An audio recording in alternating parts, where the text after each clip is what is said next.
Hey everyone, welcome back to the channel. Today I've got some awesome stuff to talk about. Some of the pricing for the land sale that's coming up.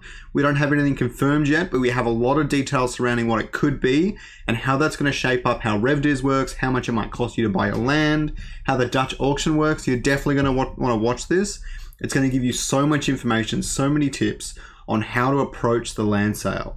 And as we all know, I do the maths and you do the degen, and I am not a financial advisor, and this is not financial advice, and please always do your own research, especially in these wild, wild crypto times.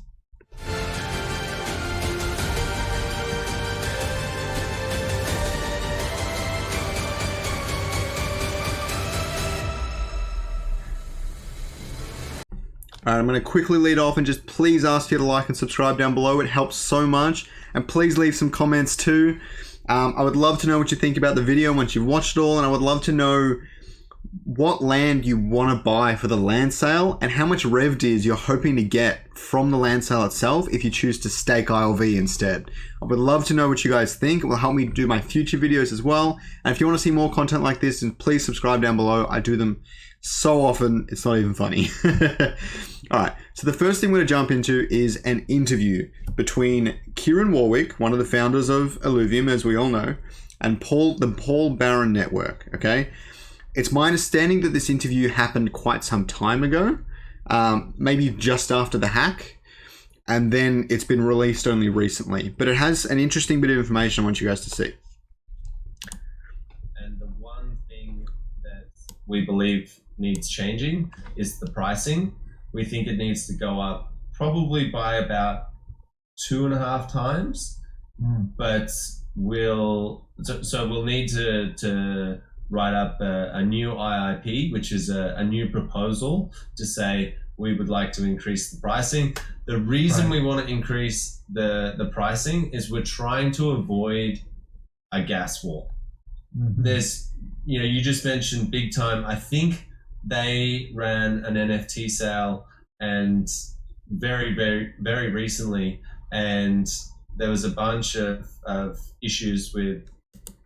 Okay, so I'm just going to leave it there because that's going on a bit long, but the gas war. Now, I've covered this in a previous video. If you guys want to check that one out, it'll be right up here somewhere.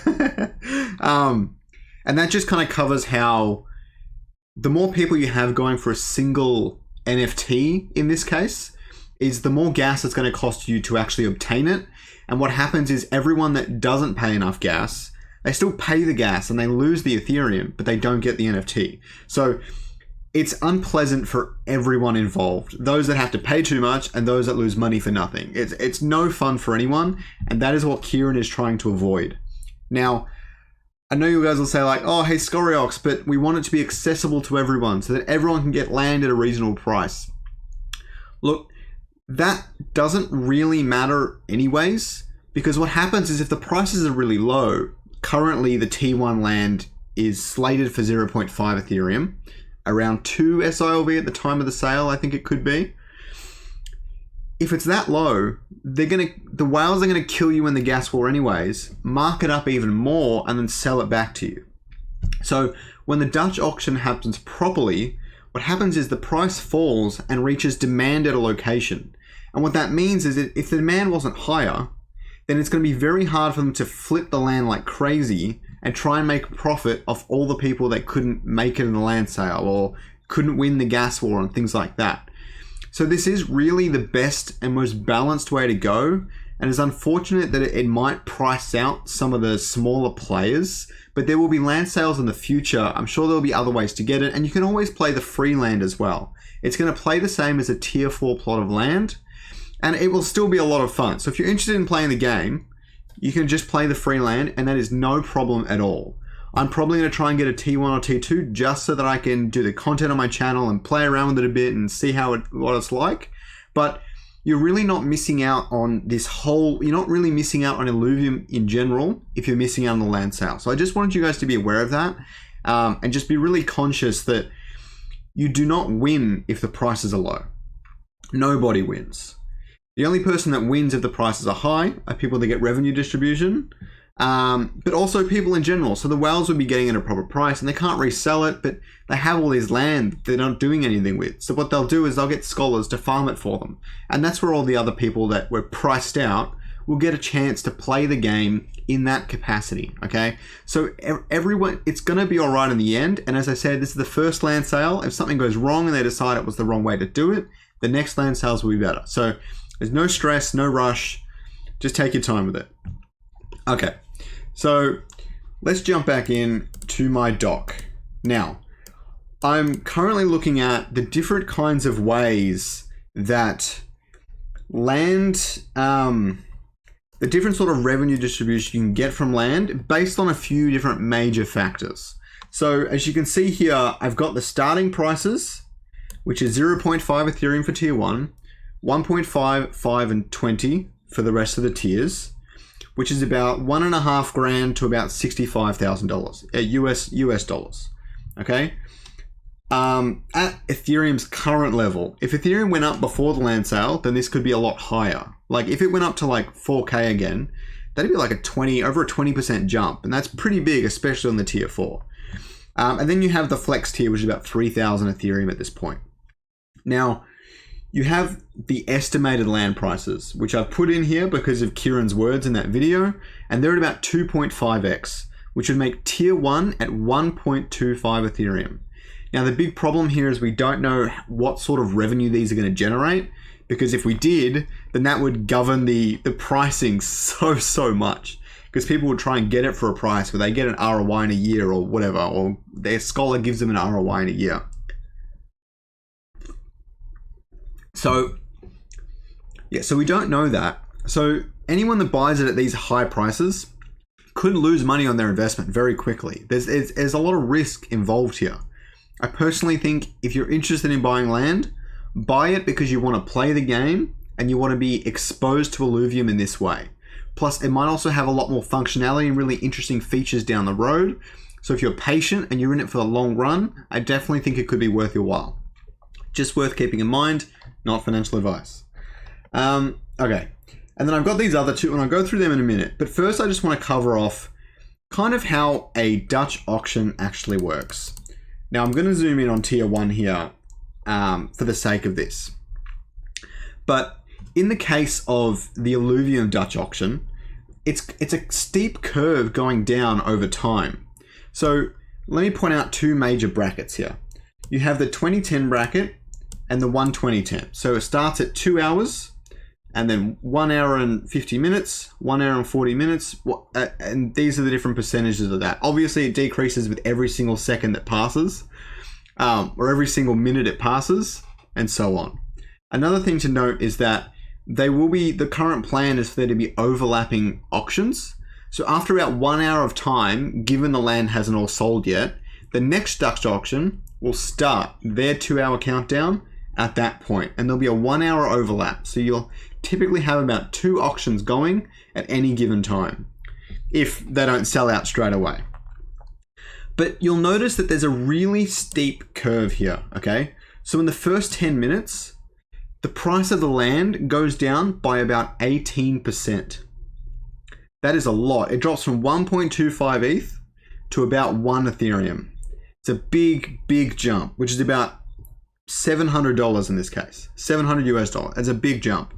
But in the last 10 minutes or so, between the 20-minute mark and the 10-minute mark, it only decreases by 2%. 20%, 2%. It's a big difference. It decreases really fast at the start.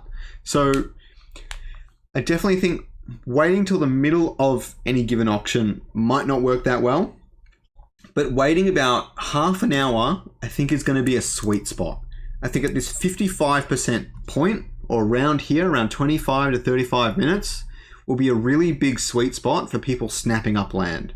Because it's pretty much a half price discount. It's going to be really good, especially at these prices. Because you'll end up with 0.68 Ethereum. Everyone was happy with 0.5. I think 0.68 would be quite good. For tier 2 at this point, it would cost about 2.04. For a tier 3, it would cost about 6.8. And a tier 4 would cost about 27 Ethereum. Okay, about $88,000. So I think that would be a sweet spot for a lot of this land. So if you're looking at getting it at the best possible price, wait till around the middle of the auction and then wait for this period on a given plot. Because the other side of Dutch auctions that I've been hearing a lot about is the FOMO side of things. So there's a lot of discussion about at the very start of the auction, people are going to be like, oh, they're going to sell that quickly. And they're going to slam in and grab as many as they can. Then the demand is going to die off. And around the middle of the auction, the entire auction goes for about 2 days, by the way, 48 hours. At the middle of the auction, they're going to kind of wait it out and try and get the best prices. Then towards the end, when things are running out, they're like, I really wanted to get one. They're going to FOMO back in, fear of missing out, and they're going to grab up those really high prices again.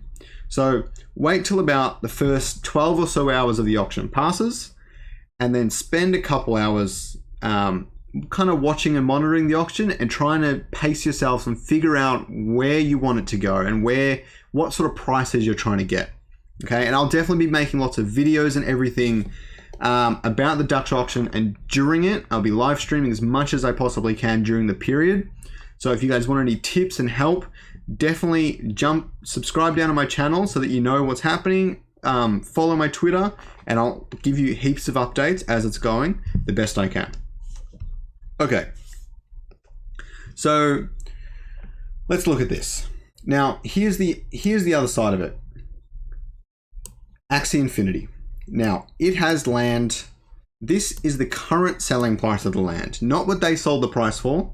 The current price that people are selling their Axie Infinity land for. Now, it has a very different use case, but it's got a very similar tiering system and very similar supply. So I'm going to use it as a basis to try and judge where some demand might lie, because I know a lot of Axie Infinity players are moving over to Illuvium because they really like it and they really want to get involved, and that's going to be a lot of the player base, at least in the early days of the game. So in its case, it's tier 1, costs 3.5 Ethereum. Tier 2 is about 3.8. 6.3, 17, and 530 Ethereum for the Genesis. Now, we're going to ignore this tier 5 for Axie and for Illuvium for the most part in this video because they're a very special case. But 530 Ethereum is about $1.7 million. So that's how much people are willing to pay. Now, I factored these calculations into my Revdis, but here's another set I made. This is a comparative supply analysis on it. Okay? I have divided the amount of supply for any given plot, all right, by the amount of supply for our plots in overall supply. I've used that to calculate the potential Ethereum cost for these lands, all right? And that first one doesn't seem right at all. Total land 60. Yeah, no, it is right, it's right.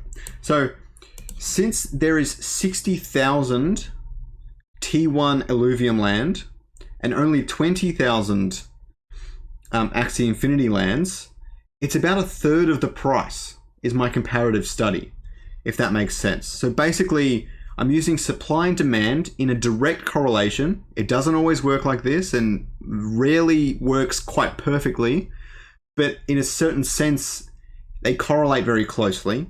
So I've directly compared supply and demand between Illuvium and Axie Infinity, and I've created Ethereum prices based on the Axie Infinity current sale prices. So for that, it's about 1.15 Ethereum, 3.3 for tier 2, about 10 Ethereum for tier 3, 32 for tier 4, and 16,650 Ethereum for tier 5. But again, that could be way off the mark. Who knows? It might sell for $50 million. But what you'll notice is that the prices that have been suggested in that video are really close. They're really, really close. You have them down here, and you have these videos. They're all within about 1 or 2 Ethereum. They're all within about 20% at least, kind of this analysis. Okay? So I don't think we're going to sell at the maximum price for Illuvium Land, but just know that the demand could really be there for those prices, with the exception of tier 4. Tier 4 is quite a bit down, and I definitely expect that to hit the 20 to 25 ETH mark at least before anyone considers buying. So I think 50 Ethereum would be a lot, and they might not even start at that high. So yeah. So here's the last thing I want to talk about. The potential revenue distribution per token. Now I've got a little calculation set up here. Okay, I'm going to put my thing away for now. I've got a little calculation set up. I've got a percentage of SILV used that will help me determine how much revenue distribution each token could receive. Now, I want to point you out to something. The average for the max possible land prices would be $36 if 60% of the SILV was used. Obviously, I'm using SILV numbers from before the hack, but it shouldn't be too far off. Now, let's see what happens when I change this to about 90%. It went down from $36 to $32, right? Lots of people are talking a lot about how they want SILV to be burnt out of the system as quickly as they can, and that's why land prices should increase so much, and then the higher cost of the land, the more Revdis they're going to get. I just changed this by 30% and you got a couple extra dollars. You got about probably like a 7-8% boost. It is not making that big of a difference that you need the prices to be exorbitantly high to burn SILV. And a certain number of single people having that amount of SILV to be able to buy the T20s, the T4s, is highly unlikely, so they'll probably be using Ethereum on those anyways. But let's bump it back to say 70%, because I think that's highly likely.